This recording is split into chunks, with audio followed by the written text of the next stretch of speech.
It is not unusual to come across plenty of videos on social media titled People Have Changed, or content somehow related to this subject. Nonetheless, the proponents of this content usually try to articulate an explanation, delivering it through the lenses of their own personal perspectives, anecdotal experiences, and point of view, which is not only fine, of course, but also interesting from a cultural and anthropological point of view, as they offer different perspectives on this subject and the cultural transformations these observant people wish to understand and describe. What the truth appears to be is that, yes, people have indeed changed. There is, in fact, an unprecedented emotional dysphoria happening in modern, especially Western society. And combined with highly disruptive elements such as constant cognitive overload, existential fatigue, chronic attention deficit, and a growing fundamental widespread inability to both reason and experience emotions in a fluid, sober, sane, and coherent manner. With no doubt, this is a generalization, of course, since delving into these details of modern existential discontent, cognitive unrest, and even mental illness will require hours of discussion, reliable data collection, and expertise, even to get just close to a decently clear holistic picture.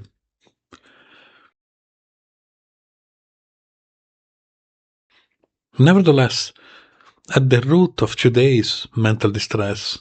there are some certainly poorly understood responses to personal trauma, whether conscious or unconscious, combined with an information environment whose velocity increasingly exceeds the speed at which the human brain is biologically programmed to function in order to decently process information in a neurologically and psychologically normal way. In other terms, the informational speed modern cognition is exposed to exceeds the time, the velocity, and the energy effort a neurologically normal human brain is capable to apply to average information processing in order to decently understand the information it has to process. Move fast and break things, professed by Facebook's founder Mark Zuckerberg back in 2014. This deranged corporate life philosophy, bearing the signature of Silicon Valley and applied to the modern cult of being productive at any cost, has in fact broken many, too many, actually millions of minds. The myth of never give up and workaholism in general that has pervaded the memetic algorithms of recent neo-capitalist Western society has culminated in the post-pandemic era with a still ongoing collapse of the sense of communal and individual existence. A watershed element that happened in the 20s and that contributed significantly to the acceleration of these psychosocial mutations has been indeed the COVID pandemic, which also happened to hit in a very fevering algorithmic environment characterized by already existing polarization, digital delusions of various fashions, whether New Age or conspiratorial, and a general bacterial culture of opinion-making oriented divide. In fact, for the first time in generations, the majority of people during the pandemic have had the opportunity to experience not just 1 or 2 weeks of day off, but rather almost 2 full years. In a normal regime of 2 weeks of vacation here and there, the modern brain, conditioned for decades by social patterns and systemic conditioning,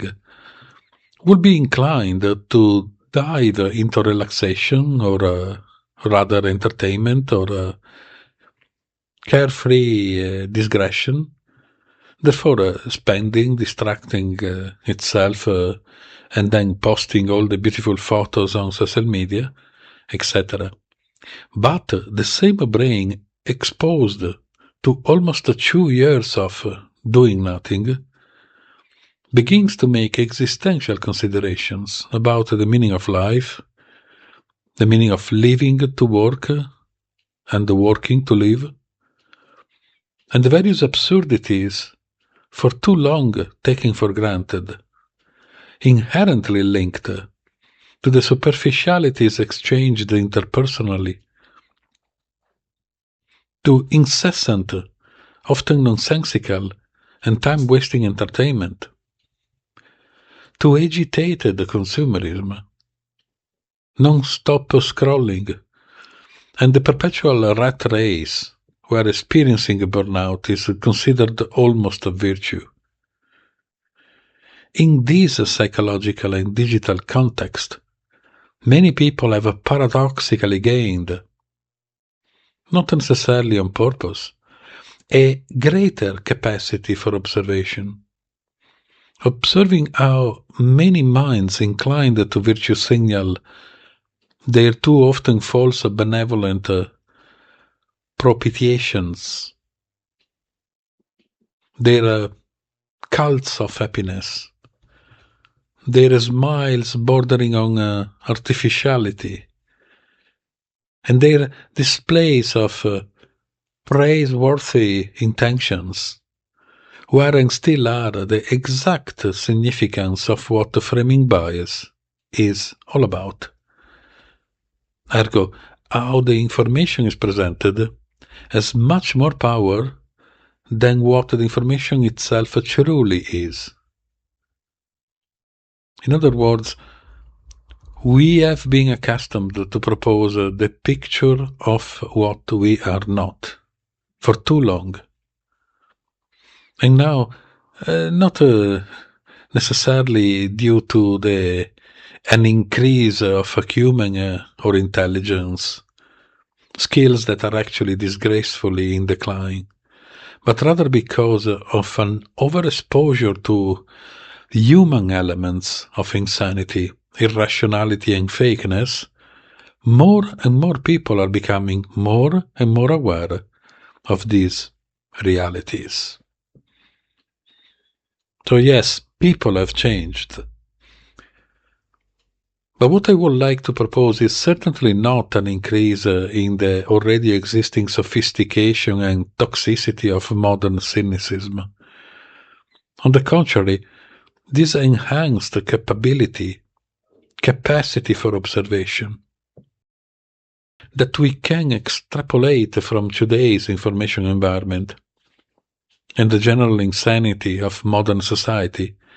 can and should be refined individually to transform it into a metacognitive skill capable of safeguarding intelligent minds